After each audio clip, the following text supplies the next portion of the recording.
So this is the top 10 worst survivor, and now this is the funny part is survivors do have a lot of very good perks, but more of them are situational than the killer perks in my opinion.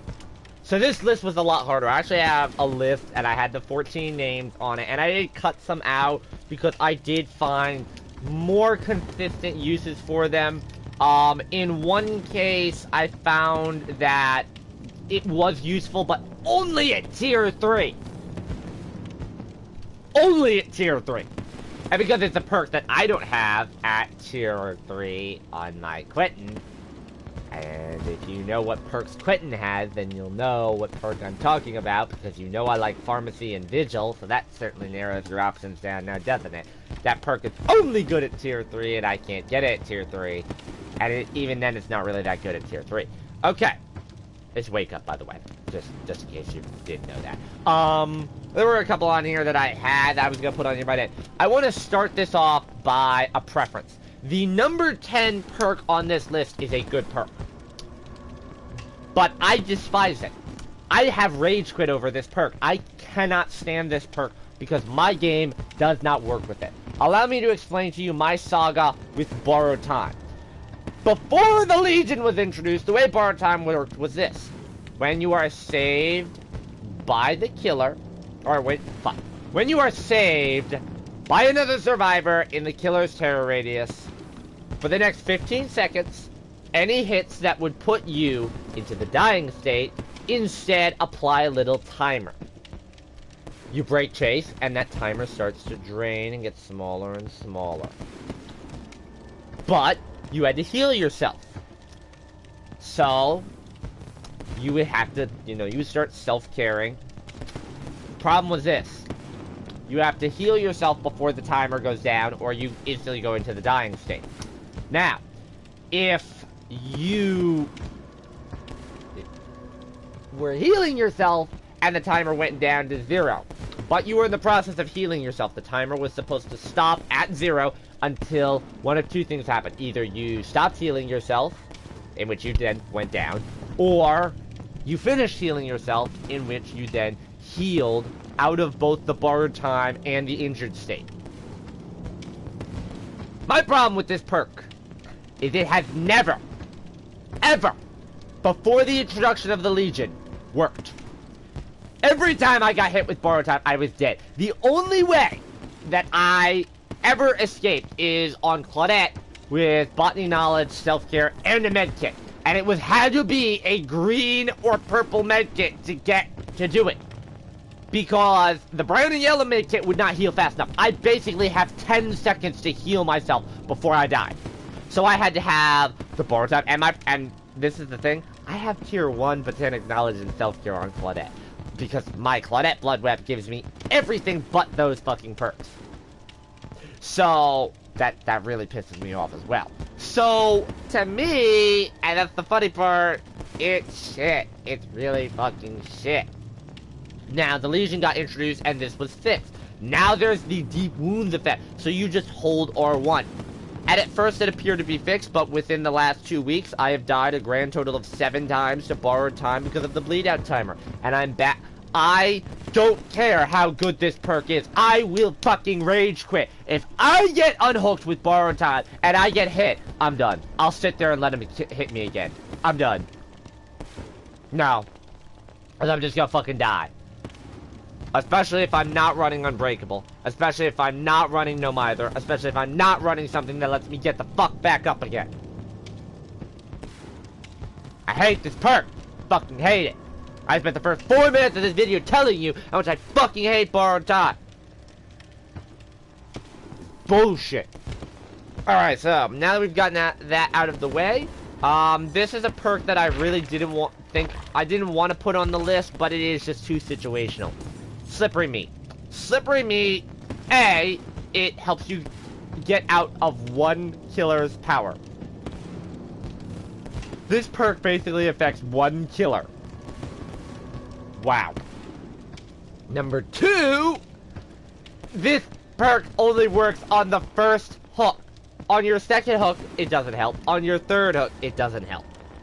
I think maybe if they rework this, so instead, like, you have to do some really extreme thing in order to get it. Like, you have to unhook every other survivor.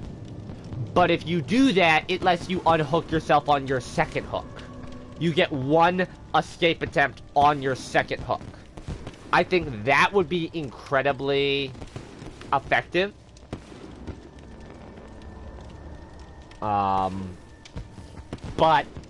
they're not going to do that rework. But as it stands right now, pretty much this perk is only good with a Vigo's Jar of Salty Lips or against the Trapper. And it really only works against the Trapper and on your first hook attempt. So it is kind of bad, but there is some play to it. Interestingly, another perk that I have is Iron Will, where grunts of pain caused by injuries are reduced by 100%. So basically, you don't grunt. In my opinion, this perk is completely outmatched by Calm Spirits. And another thing to mention, this and Strider kind of go hand in hand as being shit. They're not really that strong. Like, they're not really that effective. So I have this a little bit lower on the list because I think there are some other survivor perks that are worse. This is an interesting perk that I have on here is Autodidact. It takes a really good survivor to get the most value of Autodidact. So you start with a 25% healing penalty, and every good skill check that you hit, because you can't hit a great skill check, every good skill check that you hit gives you a token, and every token gives you healing speed. Now, in terms of raw numbers, 2 good skill checks is going to give you plus. You're going to be back in the positive. You'll have a 5% token. And then after that, you can get up to another 45%. So you can have up to 50% healing speed by hitting a good skill check. There's a problem. A, this doesn't work with self-care. B, this doesn't work with a medkit. C, this doesn't work with a medkit with any sort of add-ons that increase the amount of skill check opportunities that come up, because it doesn't work with a medkit. Because of the fact that it only works on healing another survivor, it is just so bad. It could be great if it affected self-care. That'd be one thing. If it affected maybe a medkit, if it applied to where the medkit heals you slower, you can't perform great skill checks, but it gives you that boosted healing speed while using a medkit, I would see more use around this because it would give you faster healing speed. But to be honest, there's no reason to use this. It only affects healing other survivors. That's the only way you can get the skill checks. And you can't perform great skill checks while using Autodidact. I do want to mention something, by the way. You can't get great skill checks while performing Autodidact. This is a glitch, and I find this odd. On my Adam, I can't get great skill checks at all. That includes on generators. So, when they run Ruin, I'm fucked.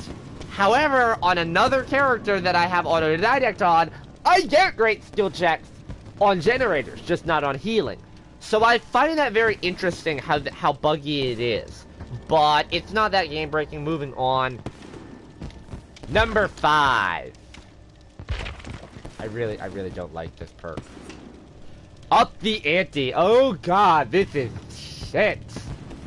Ugh. No way. Why did I skip to 5? I meant to do 6.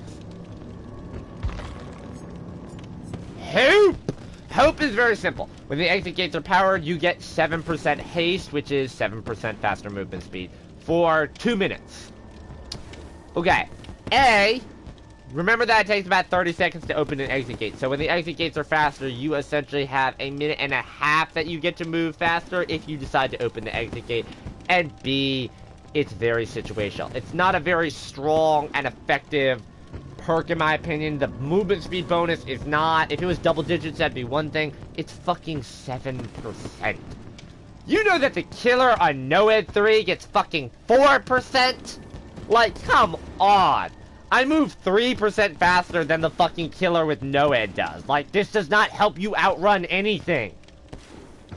I have it at 6 because of that reason, and it only works when the exit gates are powered. Now we're back to number 5. I fucked up. Up the ante. What do I have to say to this? It increases. So with every survivor alive in the game, you get it gives a bonus 9% luck to all the other survivors. So that means if you're trying to escape from a hook, you now have a 13% chance. Yay! And then you die, and it's down to 6%. And then they die, and it's down to 3%. And then you die, and all the luck goes away, and the luck doesn't work. It's shit. Run of Ego's Jar of Salty Lips. It's a better one. It doesn't require a survivor to be alive. Remember, if a survivor disconnects, say bye-bye to Up the Ante. Up the Ante. More like fuck the disconnect. Number 4 is Deja Vu. I'm gonna get flack for putting Deja Vu on this list. I don't give a fuck. Deja Vu is a goddamn beginner thing. It is good on one map in the game, and that is Laurie's Memorial Institute. Every other map in the game, this perk is shit. It is not hard to find generators. If you didn't know, there are big fucking glowing halogen lights that aren't glowing above a generator that is finished. If you want to find a generator to work on, look for the big fucking halogen light that is not on. But what if it's an indoor map? That's no problem. So on maps like the preschool and Haddonfield, there are little light bulbs around the entranceways to each of the houses. If the light is blinking, that indicates that the generator has not been completed. If it is fully lit, it means that it has been completed, and if there's no light there, it means there's no generator there. That's a very simple way to determine. So when you're running in through a doorway, not a fucking window, I want to mention that, because I see a lot of people tell me, oh, I didn't see it, there's a gen in here, the last gen there. Yeah, don't vault the fucking window, okay? You go through a door like a normal person. If you would go into someone's house through a door, you're gonna go into the generator house through the fucking door, not the window. Windows are for chases, not fucking finding generators. And the other one that I want to mention that people say, well, there's no blinking lights on meatpacking plant. There's a big fucking sliding door. Complete the generator and it opens. You know if you see one of those sliding doors, it's either on side A or side B. Or or or It's not fucking above it, that's for damn sure. There's not a generator above the sliding door below. That doesn't make sense. That's not how it works. So literally, other than Laurie's Memorial Institute, this perk is useless. Just look around. You use your right analog stick and look around. Ooh, the scary right analog stick. Yeah. Also, the fact of the matter is, for one thing, at the start of the match, you get the reveal on the generator. So great, you can find a generator and complete it. Problem. The only way you're going to find generators after that is to then complete a generator, which means finding a generator to complete it in the first place. Basically, you have to complete one generator and then run to the next generator that's been completed, and then, or that needs to be completed, and then work on it. I'm tired. I haven't had coffee. It's sitting over here, and I'm waiting for it to cool. Number 3. I have this really high up on the list, surprisingly, because there's just no use for it. Where is it? Ah, here we go. Premonition. There's no use for it. Get an auditory warning when looking in the direction of the killer in a 45-degree cone within a range of 32 meters. A, it has a cooldown on it. That's my first problem. B, you get basically a warning when you are looking in the direction of the killer within a range of 36 meters. Now that is slightly more than the killer's terror radius. Yeah, no, there are much better perks than this that don't have a cooldown. For example, Stakeout, Diversion, Spine Chill. I've named 3 perks that offer a better benefit than this, that don't have a cooldown, that are affected by the terror radius. Like, this is really only good against small terror radius killers like Legion and Nerve. It's not really good against the larger terror radius killers like your Leatherface, your Trapper, your Clown. And it doesn't work against Mike Myers. I want you to know that. Premonition can go fuck itself with it. Doesn't trump any of the killer's stealth abilities. Mike fucking Myers. Served. I can't even read my own fucking handwriting. Number 2 and number 1. Number 2 is Quick and Quiet. I don't like this perk. Like, at all. The vault and hide action noise detection and audio rate is reduced by 100%. Wow. Now, I love how it says when quickly vaulting over obstacles or hiding in lockers. I do want to mention the fact. Now, I don't like this perk. But where is it at? When I'm on these screens, I never remember what the page is. In the first one. Yeah. Dance with me is much better than quick and quiet. And I don't like Dance with Me. It does have a long... the effect of Dance with Me is better and more worse, the longer cooldown than this. Oh wow, I can quickly vault and hide in lockers. And the killer won't know where I am. Oh, the killer is running Iron Maiden. Well, fuck. Yeah, Iron Maiden counters this perk. I just want y'all to know that. Bamboozle counters this perk. I mean, Bamboozle and Iron Maiden also kind of counter Dance with Me, but... I mean, this perk is just shit. I don't have any use for it. The only... And the funny part is there's actually a use for the #1 perk, which is Left Behind. But the use is so fucking minuscule and small, it's never going to happen. If you have ever used Left Behind and Escape in a high-level competitive game, let me know. I want to hear. I want to hear what killer it was. I want to hear the circumstances on how you used Left Behind in rank 7 or up.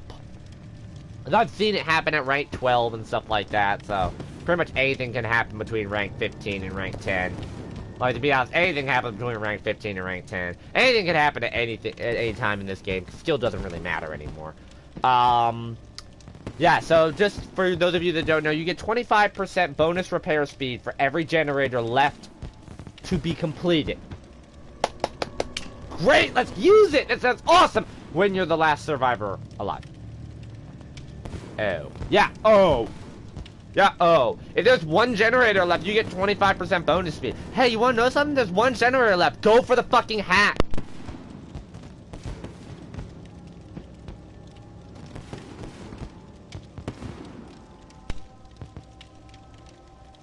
Every time my controller decides to do that.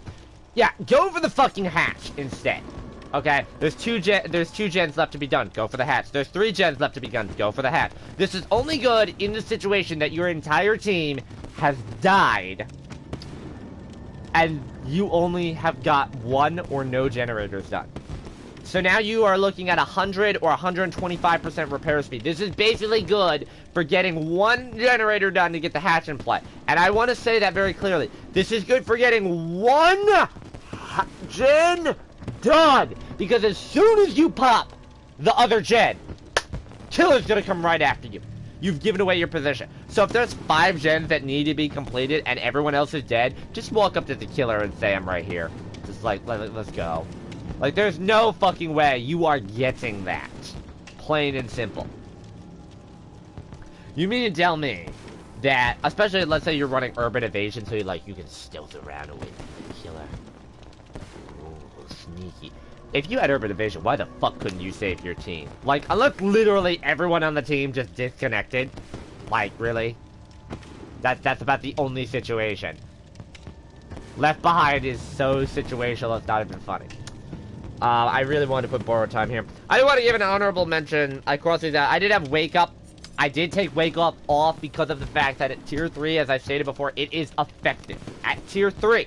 It is not effective at any other fucking tier. And because I don't have it at anything but Tier fucking 1, and there's no interest, it is such a situational perk for me. I mean, it does have value. You open the exit gate faster. Like, that's good. I mean, the only other situation it's good for is, hey, you know, it reveals my aura when I'm opening an exit gate. So, like, it puts me on the duty of, I'm going to open the exit gate, y'all go for the same, and then you run over to my location. The problem is, I generally open the exit gate. It's kind of counterintuitive as well. While you are opening the exit gate, you reveal your aura to other survivors. Not while the exit gate is opened.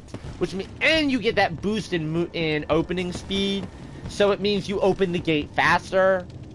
Which means that there's less time that your aura is revealed to the other survivors. I mean, that bit counterintuitive, but it does have a use. Another one that I was going to throw on here, but I decided not to. Open-handed.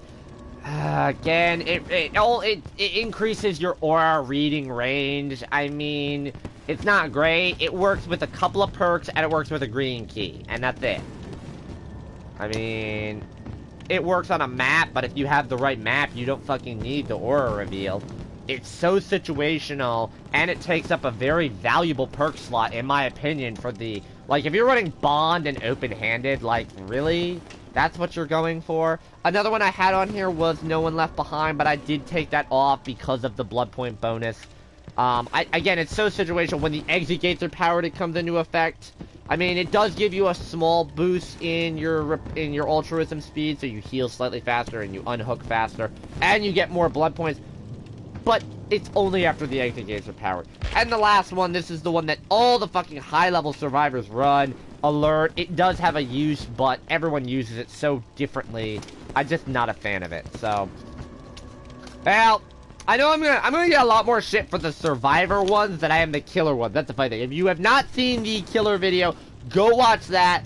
I think that one's a lot better than this one. It's just I am very picky about my survivor perks, because I play more Survivor than I do Killer, and I honestly think that Killer perks are very flexible. Survivor perks work well. I think Survivor perks work better in combination than Killer perks do. Like, as an example, you know, having Dead Hard, Decisive Strike, and Deliverance giving you 3 escape opportunities, like, that gives you a nice sort of option. They work very well together. But I just think there are some perks that completely break a build, like Deja Vu. So, you know, if you want to pick 3 perks on a row, 4 perks on a row, sorry, these are great, but the Deja Vu in the middle is going to kill you. And that's why I'm so picky, so. Alright, bye-bye.